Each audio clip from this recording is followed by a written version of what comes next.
I'm Chris Manfredi. I'm the Dean of the Faculty of Arts at McGill University. I'm a political scientist by profession. I've been teaching at McGill for 23 years, and I've been in my current position for a little over 5 years.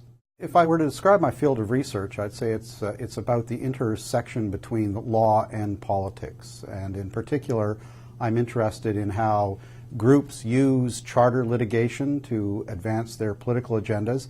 And I'm interested in how judicial decisions affect the policy process. And finally, I'm interested in the internal dynamics of judicial decision-making, asking the questions, why do judges reach the decisions they do, and how can we best understand that? Within political science, it was a fairly low-profile field of study up until the 1980s, but of course, once the Charter of Rights and Freedoms became a part of our Constitution, which expanded the role of courts in the political system, judicial politics became a much greater area, much larger area for researchers to look at.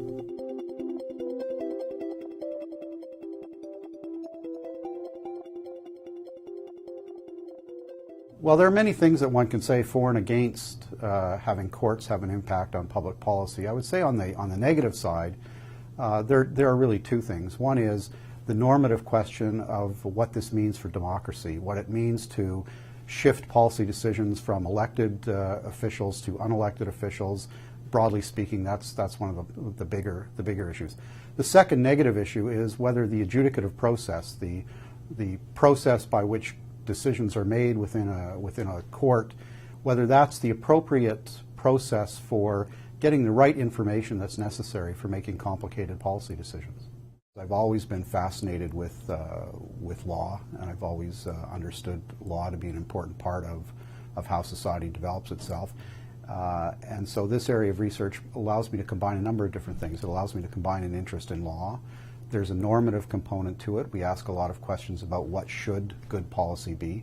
And there's a political component to it because we're trying to understand the internal dynamics. What are the strategic calculations that the court is making when it comes to a decision? What are the tactics that groups choose in order to advance their agendas in the courts? So it appeals to a number of different areas that I find interesting.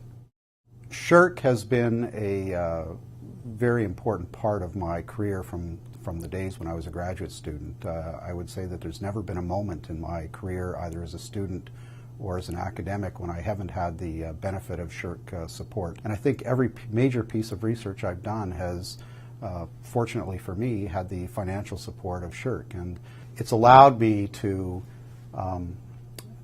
do the research that has given me the profile that has made it possible for me to advance from a junior assistant professor through to being dean of the largest faculty at McGill University. It's also allowed me to support students who have been able to build successful academic careers as well. And I'm fortunate and proud that all of my students who have been supported by my SSHRC funding and their own SSHRC funding through doctoral fellowships has been able to find and has a tenured position at a Canadian university, something about which I'm very proud and about which SSHRC should be very proud as well.